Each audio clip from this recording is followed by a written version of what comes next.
Morning विद्यार्थी मित्रों, standard 11 Gujarati medium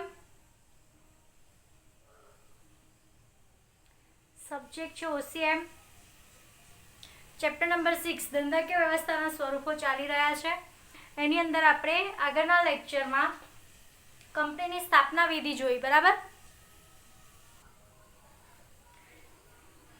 कि कंपनीनी कई रीते स्थापना करवामां आवे छे ए आखी विधि आपणे समज्या।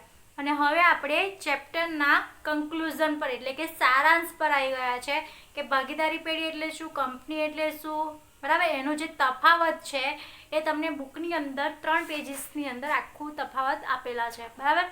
તો આપણે આ જે તફાવત છે તે બુકની અંદર જ ભણીશું। પહેલું જોઈએ આપણે અનુક્રમણિકા તફાવતના મુદ્દા, ભાગીદારી પેઢી ને કંપની, બરાબર। ભાગીદારી પેઢી એટલે શું તો કે ભાગીદારો ભેગી થઈને જે પણ મૂડી જે પણ કંપની સ્થાપે છે અથવા તો ભાગીદારી પેઢી સ્થાપે છે તેને ભાગીદારી પેઢી કહેવામાં આવે છે। ભાગીદારી પેઢીમાં ઓછીમાં ઓછા 2 જણા અને વધારેમાં વધારે 100 જણા ભેગા થઈને ભાગીદારી પેઢી સ્થાપી શકે છે। જ્યારે કંપનીની અંદર જાહેર કંપનીની અંદર ઓછામાં ઓછા 7 ને વધારેમાં વધારે કોઈ નિયંત્રણ નથી, બરાબર। અહીં આપણે ડિટેલ વાઇઝ આગળ જોઈશું। તો પહેલાં આપણે સ્થાપના વિધિ તો કે ભાગીદારી પેઢી અને કંપનીની સ્થાપના વિધિ કેવી રીતે થાય છે। એક્ઝામની અંદર આ જે પોઈન્ટ્સ છે તફાવતના મુદ્દા એ યાદ રાખવાના, એના પરથી તમને તફાવત જલ્દી યાદ રહેશે। પહેલું છે સ્થાપના વિધિ તો કે ભાગીદારીની સ્થાપના વિધિ ભાગીદારી પેઢીની સરળ અને નોંધણી ફરજિયાત છે, એટલે કે નોંધણી કરાવવી ફરજિયાત નથી અને એની ભાગીદારી પેઢીની જે નોંધણી છે ખૂબ જ સરળ છે। એમાં કોઈ લાંબી પ્રક્રિયા હોતી નથી। તમારે નોંધાવવું તો તમે નોંધાઈ શકો છો, તમારે ના નોંધાવો તો તમે ના નોંધાવો, બરાબર। પણ એમાં કોઈ કમ્પલસરી હોતું નથી અને એમાં કાનૂની વ્યક્તિત્વ મળતું નથી, કાયદાની કોઈ પણ અટપટી વ્યવસ્થા હોતી નથી ભાગીદારી પેઢીમાં। જ્યારે કંપનીની અંદર લાંબી અને અટપટી પ્રક્રિયા છે, જે આપણે ગયા લેક્ચરમાં જ ભણી ગયા, બરાબર। લાસ્ટ લેક્ચરમાં આપણે જોઈ ગયા કે કંપનીની સ્થાપના વિધિ કેટલી લાંબી છે, બરાબર। કેટલીક કલમો જોવામાં આવે છે, આવેદનપત્ર, નિયમનપત્ર, સંચાલકોની યાદી, બરાબર, લેખિત સંમતિપત્ર, કેટલું બધું બનાવવું પડે છે। અને કંપનીમાં જે કંપની હોય છે તેને અલગ કાનૂની અસ્તિત્વ મળે છે, બરાબર।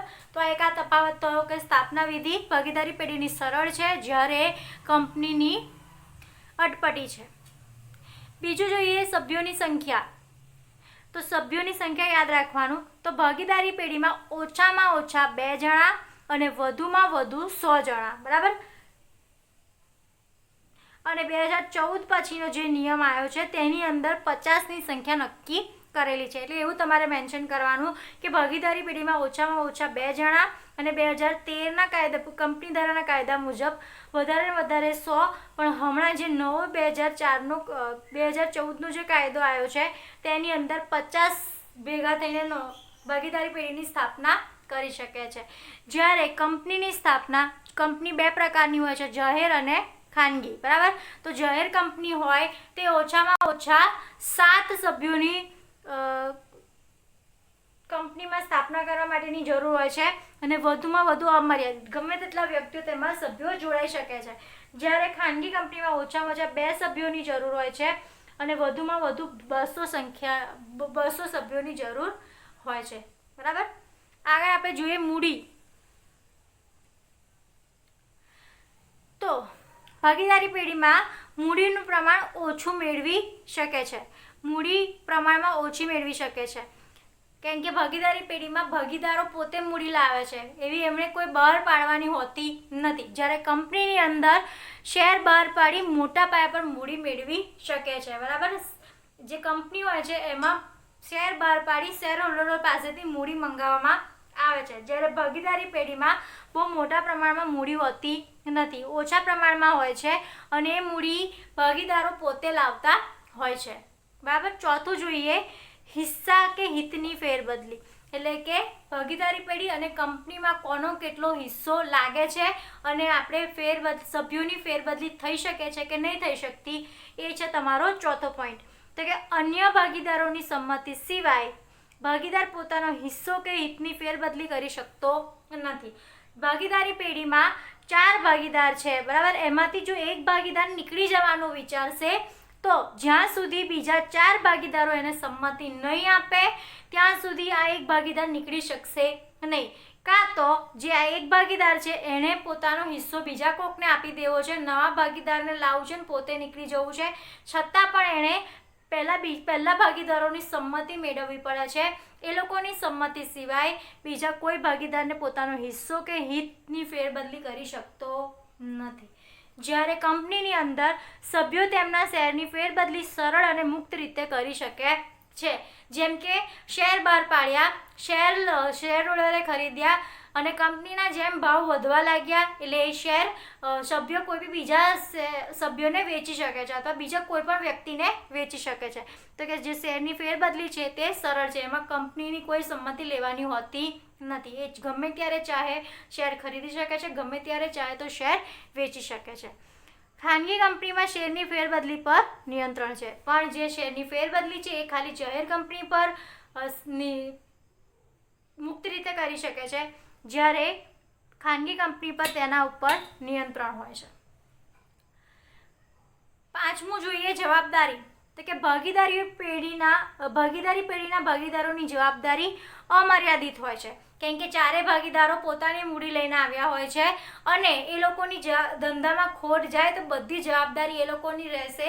ધંધો ફડચામાં જશે, ભાગીદારી પેઢી ફડચામાં જશે તો પણ એ 4 જણા ભાગીદારોએ પોતાની મિલકતો વેચીને પણ એ નુકસાન ભોગવવું પડશે. જ્યારે કંપનીની અંદર મર્યાદિત જવાબદારીવાળી કંપની દેવા માટે શેર હોલ્ડર વ્યક્તિગત રીતે જવાબદાર બનતા નથી. શેર હોલ્ડરે જે મૂડી આપી છે બરાબર, તો એ લોકો જેટલી પોતાની મૂડી છે બરાબર, ધારો કે 10,000ના શેર ખરીદ્યા છે મેં કંપનીમાં, તો મારે ફક્ત 10,000 રૂપિયા જશે બરાબર. અને જો કંપનીનું નુકસાન જશે તો મારા 10,000ના શેર જશે. એના સિવાય 6 કરોડનું નુકસાન થયું હશે તો પણ મારે એમાં વ્યક્તિગત રીતે કોઈ પણ પૈસા આપવા માટે જવાબદાર બનતી નથી બરાબર. તો યાદ રાખવાનું, ભાગીદારી પેઢીમાં જવાબદારી અમર્યાદિત હોય છે અને કંપનીમાં મર્યાદિત જવાબદારીવાળી કંપનીમાં વ્યક્તિગત તે ચૂકવવું પડતું નથી. 8મું છે સંચાલન. પેઢીનું સંચાલન ભાગીદારો પોતે જ કરે છે. 4 ભાગીદારો 10 ભાગીદારો જે પણ હશે એ લોકો પોતે ભેગા મળીને જ કંપનીનું સંચાલન કરશે. કંપનીમાં શેર હોલ્ડરો દ્વારા ચૂંટાયેલા સંચાલકો કંપનીનું સંચાલન કરે છે. હવે જે કંપની હશે તેમાં શેર હોલ્ડરો વધારે હશે, સભ્યો વધારે હશે બરાબર. એના કારણે એક ચૂંટણી કરવામાં આવશે. ચૂંટણી દ્વારા જે શેર હોલ્ડરો જેને સંચાલક બનવા માટે ચૂંટશે એ સંચાલક બનશે અને એ કંપનીનું સંચાલન કરશે બરાબર. તો એના 6થા પોઈન્ટમાં તમારે લખવાનું ભાગીદારો પોતે જ સંચાલન કરે છે, જ્યારે કંપનીમાં શેર હોલ્ડર દ્વારા ચૂંટાયેલા શેર હોલ્ડરે જ સંચાલન કરવાનું હોય છે. આયુષ્ય એટલે કે કેટલા વર્ષનું આયુષ્ય હોય છે. કોઈ ભાગીદારનું અવસાન થાય કે નાદાર થાય કે અસ્થિર મગજનું થાય તો ભાગીદારીનું વિસર્જન થાય. આથી ટૂંકું આયુષ્ય હોય છે. હવે કંપની છે એમાં 10 ભાગીદાર છે, એમાંથી એક ભાગીદારનું મૃત્યુ થયું અથવા એક ભાગીદાર અસ્થિર મગજનો થઈ ગયો તો બીજા ભાગીદારી પેઢીનું વિસર્જન કરી શકે છે. કેમ કે એક વ્યક્તિ જો મૃત્યુ પામે તો એના ભાગની મૂડી કોણ લાવશે બરાબર, એના ભાગનું નુકસાન કોણ ભોગવશે. જો એ રીતે હોય તો ઘણી વખત શું થાય છે, ભાગીદારી પેઢીનું વિસર્જન થાય છે. આથી ભાગીદારી પેઢીનું આયુષ્ય ટૂંકું હોય છે, જ્યારે કંપનીનું આયુષ્ય લાંબુ હોય છે. કેમ કે સભ્યો મૃત્યુ પામે, નાદાર જાહેર અસ્થિર મગજના થાય, કોઈ બી સંજોગોમાં કંપનીના અસ્તિત્વનો અંત આવતો નથી. એના બદલે બીજા સભ્યો આવી જશે પણ કંપનીનો અંત આવશે નહીં. કંપનીનો જે પણ અસ્તિત્વ છે તે લાંબા સમય સુધી ટકી રહે છે. એટલે કે કંપનીનું આયુષ્ય લાંબુ છે, જ્યારે ભાગીદારી પેઢીનું આયુષ્ય ટૂંકું છે. 8મું જોઈએ રહસ્યોની જાળવણી. તો કે ધંધાના રહસ્યોની જાળવણી થઈ શકે છે. કેમ કે ભાગીદારો લિમિટેડ જ હોય છે બરાબર. એ લોકો પોતાના ધંધામાં રહસ્યોની જાળવણી કરી શકે છે, જ્યારે કંપનીની અંદર ધંધાના રહસ્યો જાણવા મુશ્કેલ બની જાય છે. કેમ કે એની અંદર સભ્યો વધારે હોય છે બરાબર, અને એની અંદર કેટલીક આવેદનપત્રોમાં, નિયમનપત્રોમાં પોતાની ધંધાકીય સ્ટ્રેટેજી મૂકવી પડે છે. એના કારણે ધંધાના રહસ્યોની જાળવણી મુશ્કેલ બને છે. ભાગીદારી પેઢી પરિવર્તનશીલ છે, જ્યારે કંપનીની પરિવર્તન મુશ્કેલ છે. ભાગીદારી પેઢીમાં જો બધા ભાગીદાર સંમત થાય તો ભાગીદારો બદલાઈ શકે છે બરાબર.